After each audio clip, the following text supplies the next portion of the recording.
नेहरू और मोदी ने भारत को दो बिल्कुल अलग दौर में नेतृत्व दिया। नेहरू ने आजाद भारत को संभाला जब देश की आबादी कम थी, राजनीतिक प्रतिद्वंदिता कम थी और सत्ता केंद्र में ज्यादा थी, जबकि नरेंद्र मोदी को संभालना पड़ा बहुत बड़ी आबादी, टूटे फूटे राजनीतिक गठबंधन, जटिल अर्थव्यवस्था और सोशल मीडिया से जुड़े भारत को। इससे और गहराई से समझिए, पंडित नेहरू के समय यानी 1947 में भारत की आबादी करीब 34 करोड़ थी, जबकि 2014 में मोदी के आने तक ये आबादी 131 करोड़ हो चुकी थी, यानी लगभग 4 गुना ज्यादा। और अब ये 146 करोड़ के ऊपर है।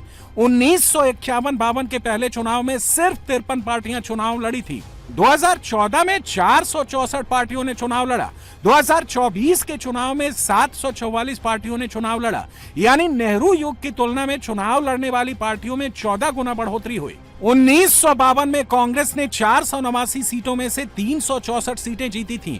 उस वक्त सबसे बड़ी विपक्षी पार्टी को सिर्फ 16 सीटें मिली थीं, जबकि मोदी को कई मजबूत क्षेत्रीय पार्टियों के साथ काम करना पड़ता है, जो बड़े बड़े राज्यों में सरकार चलाती हैं। देश के पहले चुनाव में करीब 17 करोड़ वोटर थे। 2014 में 83 करोड़ से ज्यादा वोटर हो गए, यानी नेहरू युग की तुलना में यहां भी 5 गुना बड़ा हुआ देश का लोकतंत्र। इन फैक्ट्स को देखकर आप समझ गए होंगे कि पंडित नेहरू की तुलना में नरेंद्र मोदी की राह जरा भी आसान नहीं रही है। मोदी ने 0 से शुरुआत करके लगातार 3 चुनाव में जीत का रिकॉर्ड बनाया है और अब मोदी 10 जून को देश के longest serving elected prime minister का रिकॉर्ड तोड़ने जा रहे हैं। और इसके पीछे की सबसे बड़ी वजह है देश के लोगों का मोदी पर साल दर साल बढ़ता भरोसा। इस ट्रस्ट को और मोदी की लीडरशिप में मिलने वाले रिजल्ट को भी नेहरू युग से कंपेयर करते हैं। आजादी के समय भारत की जीडीपी करीब 2.7 लाख करोड़ रुपए थी। 2026 तक ये बढ़कर 357 लाख करोड़ रुपए हो गई है। पंडित नेहरू के समय देश की औसत जीडीपी ग्रोथ 3.5 से 4% तक रही। मोदी के समय भारत दुनिया की सबसे तेज बढ़ती अर्थव्यवस्था बना रहा, 6.5 से 7% की ग्रोथ हासिल की, वो भी कोविड, महंगाई और युद्ध जैसी मुश्किलों के बीच।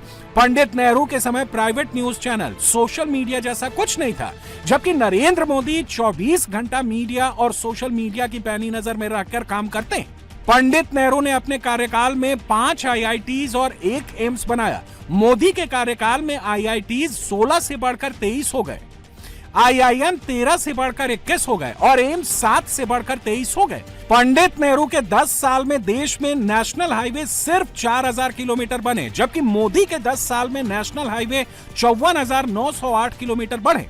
पंडित नेहरू के वक्त देश में एक भी टाइगर रिजर्व नहीं था। मोदी के वक्त देश में 58 टाइगर रिजर्व हैं। पंडित नेहरू के वक्त देश में औसत आयु 41 साल हुआ करती थी, अब 70.4 साल है। पंडित नेहरू के समय देश में फर्टिलिटी रेट 5.9 हुआ करता था। मोदी के समय फर्टिलिटी रेट घटकर 2.0 हो गया है। यानी नरेंद्र मोदी 10 जून को सिर्फ भारत के longest serving elected prime minister बनकर पंडित नेहरू का रिकॉर्ड नहीं तोड़ने जा रहे हैं। नरेंद्र मोदी अपनी परफॉर्मेंस के आधार पर कांग्रेस के तमाम पुराने प्रधानमंत्रियों से कहीं आगे निकलने जा रहे हैं। मोदी के विरोधी खासकर राहुल गांधी इसीलिए इतना छटपटा रहे हैं। और इस छटपटाहट का आलम ऐसा है कि राहुल 10 जून से पहले ही नरेंद्र मोदी को धमकाने लगे हैं, कहने लगे हैं कि वो नरेंद्र मोदी का करियर खत्म कर देंगे। इंडियन नेशनल कांग्रेस के यूट्यूब अकाउंट पर अपलोड किया गया कैप्शन आपके सामने है। राहुल मोदी की कामयाबी बर्दाश्त नहीं कर पा रहे हैं। नरेंद्र मोदी जी कॉम्प्रोमाइज्ड है और मैं तो आपको खुल के बोल रहा हूं। मैं पार्लियामेंट में उनके साथ खड़ा होता हूं, सामने खड़ा होता हूं, वो आंख में आंख नहीं मिला पाते हैं, क्योंकि वो जानते हैं कि जो मैं बोल रहा हूं वो सत्य है। राहुल तो अभी से ये भी माहौल बनाने लगे हैं कि उनके पास सीधे इलेक्शन कमीशन के ऑफिस से एक खबर आ रही है। कांग्रेस वाले ये कैप्शन फैला रहे हैं कि मोदी शाह के पसीने छूट रहे हैं।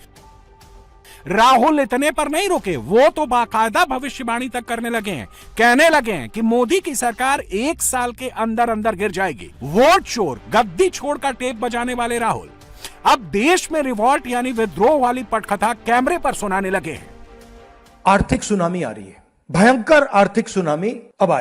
तो एक तरफ से भयंकर आर्थिक सुनामी आ रही है और ये अभी शुरुआत देखी आपने। ऐसी इकोनॉमिक क्राइसिस आएगी हिंदुस्तान में जो आपने अपने लाइफ में नहीं देखी होगी। ये हो रहा है। इसको अब कोई रोक नहीं सकता है। दूसरी तरफ क्या हो रहा है, हिंदुस्तान के अंदर, सिस्टम के अंदर इंस्टीट्यूशनल रिवोल्ट हो रहा है। तो आप सोचती हैं कि इलेक्शन कमीशन फुली कंट्रोल्ड है, वो 3 साल पहले फुली कंट्रोल्ड है। चीफ इलेक्शन कमिश्नर के मैसेजेस मेरे पास आ रहे हैं, head of intelligence system, senior judiciary, सारों के सारे रिवोल्ट कर रहे हैं, इंफॉर्मेशन दे रहे हैं हमें। तो जो कंट्रोल का सिस्टम था एक तरफ से, वो कोलैप्स कर रहा है अंदर से, क्योंकि लोगों को दिख रहा है कि जनता का प्रेशर अब ऐसा भयंकर आएगा, अगर हम इस रास्ते पे चलते गए तो हमारे लिए रिस्क हो जाएगा। आप क्या सोचते हो, अगर जनता को मालूम है कि इलेक्शन सिस्टम रिग्ड है और जनता की मतलब इकोनॉमिक प्रेशर, गरीबी, दर्द के कारण जनता में गुस्सा आ गया, आप क्या सोचते हो कि इलेक्शन कमिश्नर को डर नहीं लगेगा कल क्या होने वाला है? तो अब क्या हो रहा है, सिस्टम अंदर से ऐसे हिल रहा है पूरा। और मैं आपको ये बता दूं कि मेरे पास इंफॉर्मेशन आ रही है, सिस्टम मुझे इंफॉर्मेशन दे रहा है, मोदी जी के बारे में, शाह जी के बारे में, उनके बेटों के बारे में, मिनिस्टर्स के बारे में, अजीत डोवल के बारे में पूरा इंफॉर्मेशन है, धड़ाधड़ धड़ाधड़ धड़ाधड़ हमारे सिस्टम से आ रहा है। अब यह हो सकता है कि जनता के प्रेशर को यह सप्रेस करने की कोशिश करें, इमरजेंसी जैसी चीज कर दें, हो सकता है। बट अब हम दूसरी स्टेज में जा रहे हैं, पहले हम फुल कंट्रोल स्टेज में थे, अब ये आउट ऑफ कंट्रोल जा रहा है इनकी। मैं मोदी जी के पास जाता हूं, जब मीटिंग में जाता हूं, मैं आपको बताऊं, मेरे पास मोदी जी के पर इतना इंफॉर्मेशन है, मोदी जी जानते हैं, मैं भी जानता हूं। जब मैं उनसे मिलता हूं, भैया आंख में आंख लगाना रहा, हिलना पड़ता है, क्योंकि वो जानते हैं कि जिस सिस्टम को मैंने कंट्रोल किया था वो सिस्टम कोलैप्स कर रहा है और पूरा इंफॉर्मेशन इसको दे रहा है। तो ये डायनामिक चल रही है। और आप देखना, मेरे अंदाजे से, मेरा असेसमेंट है, 1 साल के अंदर मोदी जी प्राइम मिनिस्टर नहीं होंगे।